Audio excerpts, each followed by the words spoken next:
It's working. So, hello. Yay! Hello, Nicole. Hello. How are you?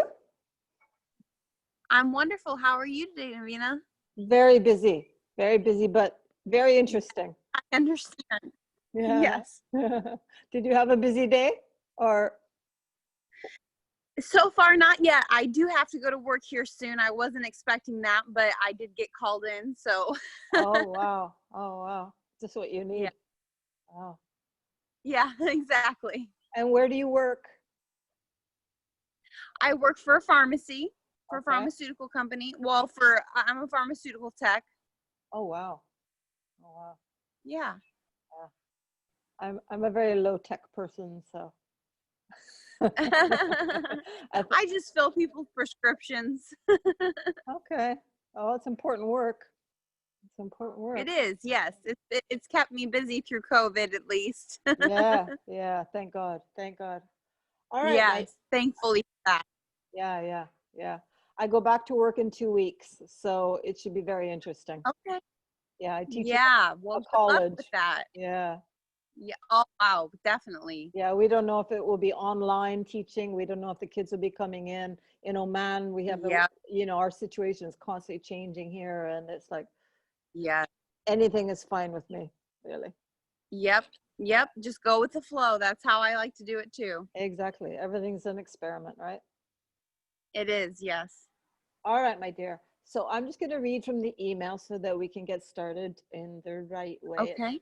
It says the date is August 7th, 2025. You are a world-renowned journalist and you have been given an assignment by the most prestigious newspaper in the world. You are to track down and interview Nicole who participated in Boot Camp 10 back in 2020. 5 years have passed since then, and all of the members of the Boot Camp 10, including Nicole, have now become quite famous. They have all gone on to live amazing lives in the new approach since graduating from Boot Camp 10. So, you must find out something about their life prior to the boot camp. So, can you tell me anything that you think is relevant or important to you about your life before the boot camp? Yes. Before boot camp, I was experiencing some really severe depression and anxiety, really emotional, like really down in the dumps, and just couldn't. I was listening to the podcast. That's how I found Joshua, which I believe is another question that we have. Mm-hmm. I found Joshua through listening to the podcast. I found him on the Law of Attraction Network radio, Oh, wow. and eventually started just listening to him as opposed to the Law of Attraction radio. And the podcast really helped open up my eyes to the fact that I did not need to be in the situation that I was in. It helped me to raise my vibration and to get to a much better place mentally. Mm-hmm. Mm-hmm. And so, were you familiar with channeling before, or the idea of someone bringing in higher wisdom through any mechanisms? It all kind of hit me at once. I learned about channeling all at once and found so many people at the same time that I was listening to Joshua, I was listening to the Stream of David, I was listening to Abraham Hicks, I was listening to, Yeah. anybody I could find that was channeling, Okay. because I knew that it was the right thing for me. So, who did you find first? Who is the first person that kind of The introduced you first to person this? I found was the Stream of David. Oh. With a little bit of Abraham Hicks, because he had mentioned Abraham Hicks. So I started listening to them both at the same time. Mm-hmm. And then I heard an interview between David and Gary, or Joshua, and started listening to Joshua. I kind of been like a ladder effect, going from one person to the next to get to the next level to learn the next thing. Now I listen to Astrid Halverson, who I believe was a boot camp. Yep, you might know Astrid. I know her well. Yeah. She's amazing. She's She amazing. She is. Yeah. Yeah. And how do you feel about the kind of difference between the, there's Astrid, who is, has her own personality and her own higher wisdom with its qualities, and then there's David Strickle, and then there's Gary and Joshua. I feel like I said, it's been a step ladder. I feel like David was the first rung on the ladder, then Joshua was the second. Now I'm kind of leaning more towards Astrid, who is a little bit more deep in the way she teaches. After a while, it seems that you start to hear the same things over and over again a little bit. I mean, it depends on who's asking, what questions are asked, of course, but I've really gotten into Astrid lately. Right. I'm a member of her Patreon group, and I listen to her channeling, and I get her messages every day, and I really enjoy listening to her. Joshua and Gary are wonderful. I still listen to them as well. But Astrid has a little bit more of a new take on things. Yeah, and she's a woman, and there's a lot of emotional detail and psychological detail. Exactly. And she loves being a counselor. She loves being a counselor, and as Gary would say, he loves the sort of meat and potatoes, take the angels out, kind of take the high tech out, or the the metaphysics, most of the metaphysics out. He's just really practical and he's necessary to get people to understand that they are worthy. Yeah, exactly. He's like you say, some of the rungs on the ladder in order to get you to where you want to go. Wonderful. Exactly. Wonderful. I'll just check my notes here. So about so prior to the boot camp, how did you step past your fear? I mean, I remember when I finally said, oh, I'm going to do the boot camp, and then it was boom, boom, boom. But it was like, I had so many things. Oh, I can't do it because of this, and I can't do it because of that, and the money and the time. And how did you step past your reservations in order to, hook up with Gary and get right in there? The podcasts were so driving for me, as far as a difference that I saw in myself, that I had to be involved. I just had to be involved. So my very first boot camp was actually with David, and I did Taya with the stream. Oh, did you? I did. Yes, I did that. And then actually at the same time as Taya was ending for me, when I was on my last 2 modules, I started the boot camp with Joshua's Abundance Boot Camp. So I was in both boot camps at once, actually. You're amazing. Yeah, thank you. And then I see now that Astrid is going to have something in the fall, and I'm interested in that as well. So we'll see how that goes. Yes. I'm a firm believer in going here for this and going there for that. And yeah. It's like different kinds of music. Well. Just kind of follow the yellow brick road. Yeah. And you can have 3, Yes, exactly. You can have 3 or 4. So what else did it say here? It says, how did life change since the boot camp? Have you noticed changes? I don't know if you're married or you have children or you have parents who are local or as we I have parents that are local. I am mostly very close with my mother. My father and mom got divorced when I was very young. Okay. I do have a good relationship with my dad, but I don't talk to him that often. He is fairly local, though. He's only about a half an hour away. My mom and I are very close. It's almost as if the umbilical cord was never cut. We even have similar, if she has a headache, I have a headache. If she has knee pain, I have knee pain. She's actually gone through menopause, but if I'm on my period, she feels my PMS type thing. Yeah. So we're very connected in that way. and she understands a little bit of the law of attraction. We were raised in a family of very religious Christians, Wow. and she has not yet gotten past her fear of, the devil, or she's more spiritual than she used to be, but she's still stuck in a religious phase. Mm-hmm. And I think she will grow out of that as well, as she sees me learning more and more. And she does come to me for advice and information as how I'm raising my vibration and how I'm doing things, because Nice. I have been with my boyfriend for 18 and a half years. We met when we were 11 years old, and then we started dating when I graduated high school, and I graduated early. I went to my graduation present. My grandparents are what we call snowbirds, and they went to Florida.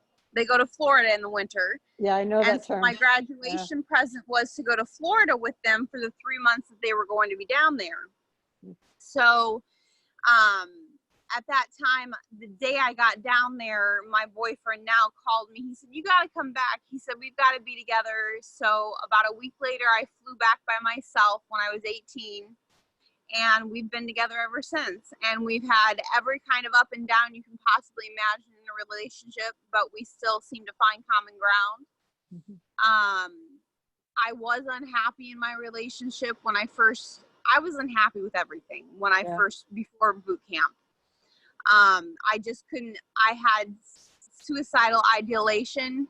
I was never going to hurt myself because I didn't want to hurt the people around me. Yes. But I was at a point in my life where I just couldn't see the point of my existence. And so the podcast really helped me to see the point of my existence and gave me hope again. Mm-hmm. So that's again why I had to be involved in the boot camps. I just had to immerse myself in it. Okay. I definitely have seen a change since I've raised my vibration in my relationship as well. So can you tell us how what are some of the things that have changed? What are some of the benefits? Is much better. We have a more joking relationship. We don't argue as often. Okay. As I learned in Taya boot camp, when you raise your vibrations, whoever's meant to be in your life will either raise their vibration to meet up with you, or they will fall off and not be a part of your life. Mm-hmm. And at that time, I was kind of pretty sure that he was just going to drop off, and he wasn't going to raise his vibration with me. But he did come up and meet my vibration, and I have a great relationship. We've had a great relationship on and off throughout the years, but as with any relationship, you have your ups and downs. Yes. We were in a rut, and this really did help things. A lot of the rut has to do with his, I have bipolar disorder and emotional issues, and was unable to work full time. So he was taking on the role of provider and working a job that he feels trapped in, so to speak. Yes. And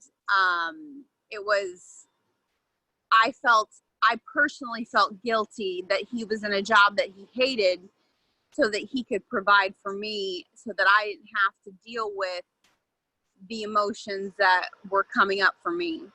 But since boot camp as well, I've gotten a new job. I'm working more hours. Like I said, I'm a pharmaceutical tech. Mm-hmm. Things have gotten better on that front as well. Can you tell me? Still at the job. I'm sorry. Sorry, love. I'm just trying to get some more detail because it's such an amazing expose. At work, how has that improved? What has become easier, or what's become more enjoyable as you work now in this job? I feel that I've actually manifested a job where people appreciate me. I have a great relationship with everybody that I work with. They're very quick to praise and very understanding. If you're not feeling well one day and you call in sick, there's no repercussions. They don't ask for a doctor's note. They don't question it. And I actually started off before COVID started working at the mall at their kiosk, which is kind of like just basically advertising. And the kiosk is focused on CBD products. And so I learned a lot about CBD products and worked at the kiosk at the mall. Well, here in the United States, our malls are going to the dumps pretty much, and nobody's coming out, and it's very slow. Yes. So I manifested a job where I was able to sit and do whatever I wanted and get paid to do it. I could read a book, I could listen to podcasts, hardly anybody bothered me. But it was interesting because people would come up to me and start telling me their life stories because I'm an empath. Yeah. So I was in the process of listening to these podcasts, and I was spreading the message of what I was learning to these people that just felt like they needed to come up and talk to me. Yeah. So it was very interesting. And now they had put off after COVID, after our lockdown, so to speak, was released, they had put off reopening the mall because then we had some civil unrest and things like that due to I don't know, I'm sure you've heard of the George Floyd case that happened. Yes. We had issues around here, people rioting and things like that. So they put off reopening the kiosk at the mall, and now I'm back at the mall, and I have the ability to focus on within and recalibrate myself and listen to podcasts and read my books and really do the inner work that I have time to do and get paid while I'm doing it. Excellent, excellent. And Nicole, when you meet people who are maybe more stressed than you, or you have found a way to keep your balance or keep your perspective, what kinds of things do you pass on to people? What kind of things can you tell them that they would understand if they're in a lower state? I actually just come out and say, I suggest the podcast. I tell them that, I've been where you are, and this podcast really helped me. If you're open to it, it's not for everybody, I understand, but maybe give it a listen and see what you think. If it's not for you, leave it behind and don't take it to heart. But if it resonates with you, basically what the teachers say, take what you get out of it, and if you don't get anything out of it, move on. But I do really suggest the podcast that I've listened to and learning how to let go of fear. I really place an emphasis on getting over the fear, how everything is very fear-based in this world. And if you can get beyond your fear, how much difference that actually makes.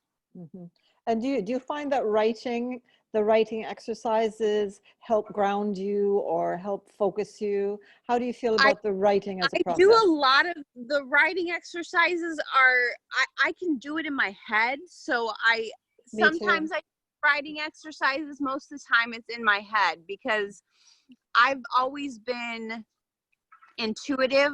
I've lived my entire life kind of following the bouncing ball and seeing what the universe has next for me, just not even realizing that's what I was doing. But just following my intuition, and if an opportunity arises, just always saying yes to it, because I felt like that was my path, and that was that's the next step in my journey. So I still do that. I just follow the bouncing ball. And it's been very interesting to see where I've gotten to because of it. And I'm very happy with where I found myself ending up. Definitely. And this going, step by step, like focusing mainly, if not totally, on the step right in front of you. Do you find that helps you kind of, we're all kind of not knowing what the future will bring to a large degree. I've always kind of looked at the future as an exciting thing. Except for when I was in my depression, because I couldn't see the purpose of the future. I felt like when I first was diagnosed with bipolar disorder, I experienced a very severe depression that was the worst depression I've ever experienced in my life. And I've experienced quite a bit of depression.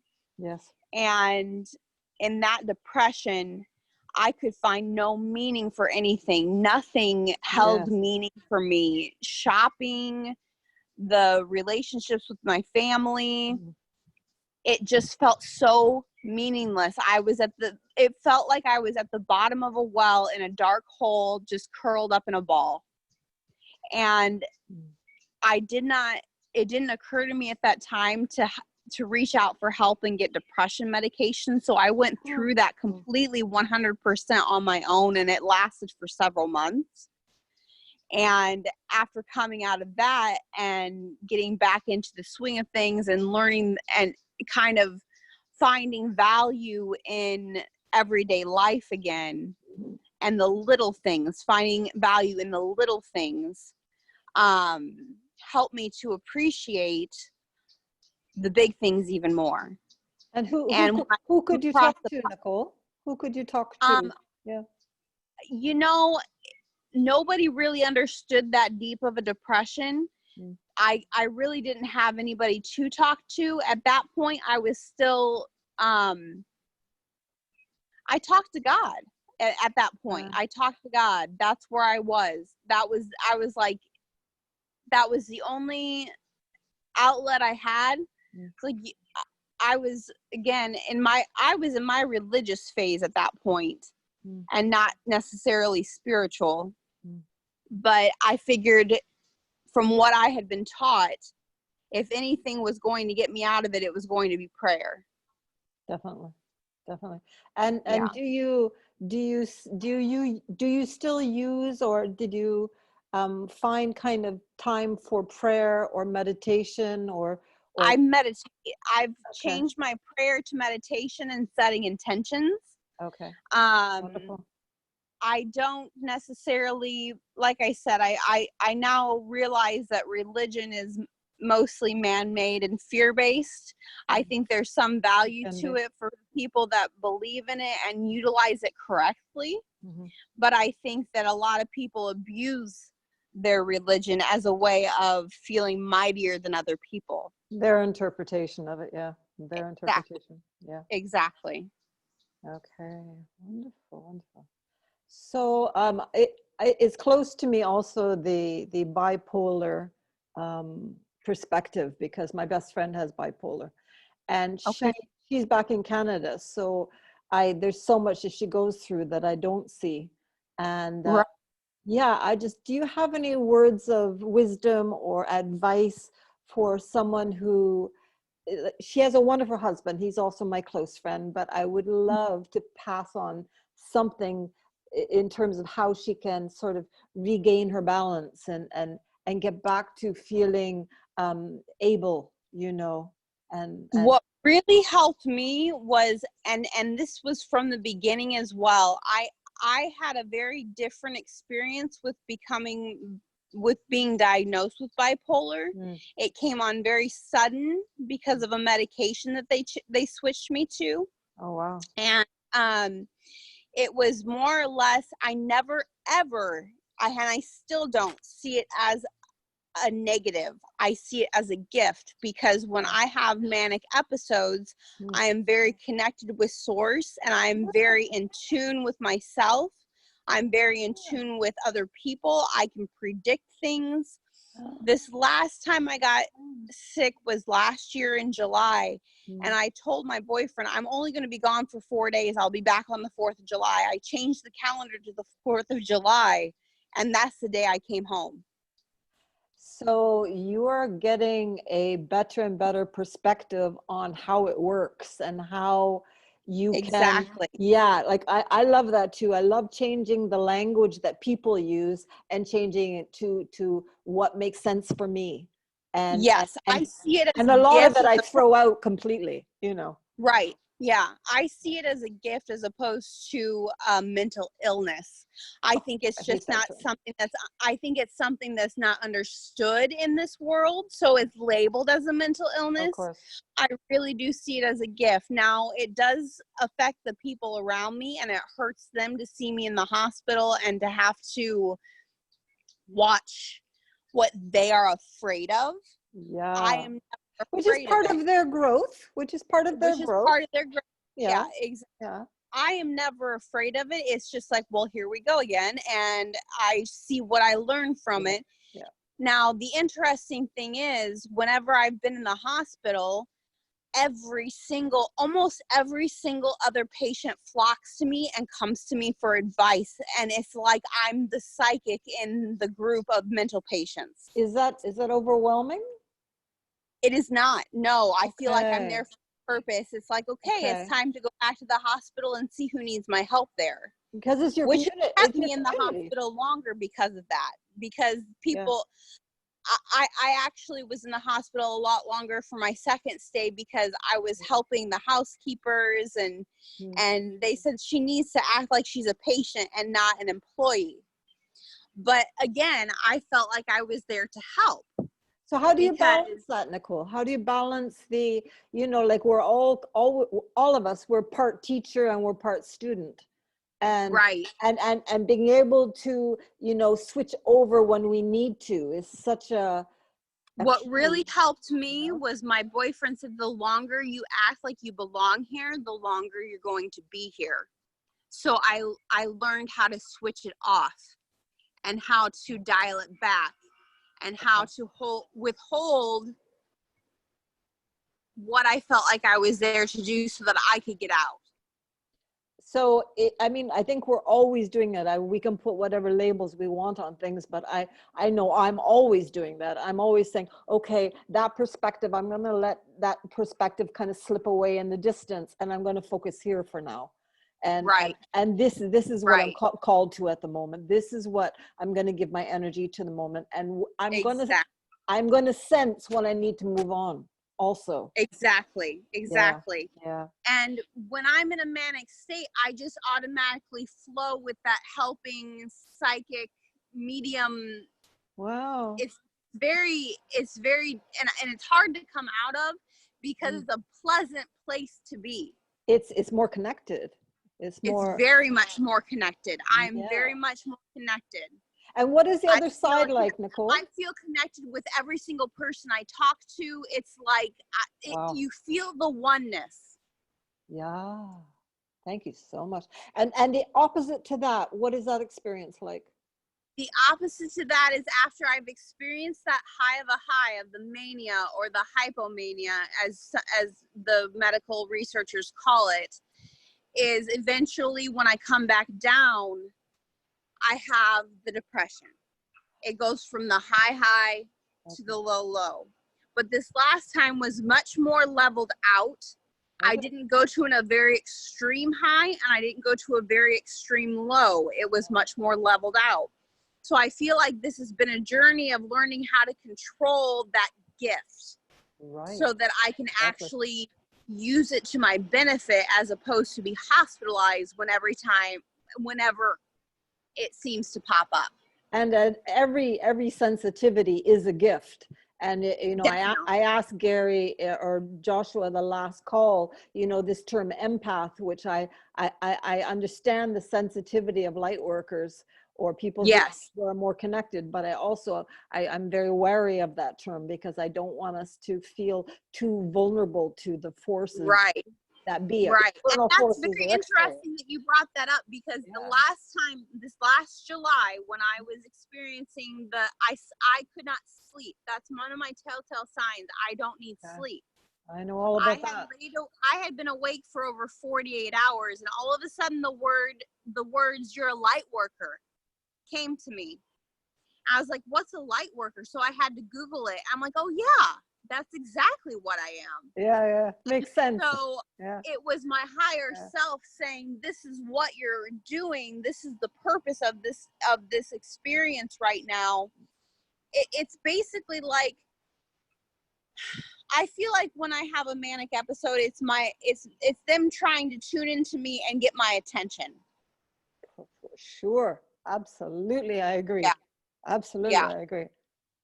Yeah. It's actually, and like I said, it's a pleasant place to be because you are more connected with that source. And you trust it. It's just you're not sure how to manage it. Yeah. Exactly. I definitely trust it, but it's so strong of a connection that it is. Yeah. I'm learning to control it. And to transition in and out. I just find that the you know, this turns into that and turns into this and turns into that, and learning how to surf these different types of waves, or it's like each wave has a different color and you're going, exactly. And that's one of my common sayings is I'm just riding the wave. I'm just riding the wave. Yeah. And creating the wave too, because every time we make a choice, we're going into a color or a mood or a perfume or whatever that makes it for some reason it's right for us at that moment. Yes, definitely. So things are not being kind of thrown our direction and we have to deal with it. It's much more it's much more something that suits us and that we everything is happening for you. If you can really wrap your head around the fact that no matter what is happening is for you. And that's been easy for me as well to kind of wrap my head around, because I've always been able to reflect back on certain events in my life and see exactly why it happened and put together the pieces and be like, oh, okay, had I not, for instance, had I not had a specific job, there was a job that I was at for a year. I ended up experiencing severe anxiety to the point where I had to quit the job. And the whole entire experience of that job, me working there for a year, was just to get a book. The book was You're a Badass at Making Money. That book was what I was reading last year when I went into my next hypomanic phase and learned that I was a light worker. That whole job experience was just because that my boss was to give me that book. Well, that was the dessert anyway. Exactly. That was the ultimate dessert. Exactly. Well, it's been wonderful. I think we're just at about 30-40 minutes, and I think they kind of wanted it at about 30 minutes. But it's just been amazing. I just everything that you're talking about is exactly what's been interesting me lately. So. Well, thank you. I think we all are on the same wavelength to a certain extent. And what the conversation was definitely divine. Yeah, absolutely. So nice to meet you and so nice to hear about you. Nice to meet you too, Navina. Thank you for reaching out to me. Yeah, I'm so glad I did. Okay. Awesome. Thank you. Have a wonderful rest of your evening. You too, and stay in contact. Thank you. I will. Have a good day or evening. Bye-bye. Bye, love. Bye.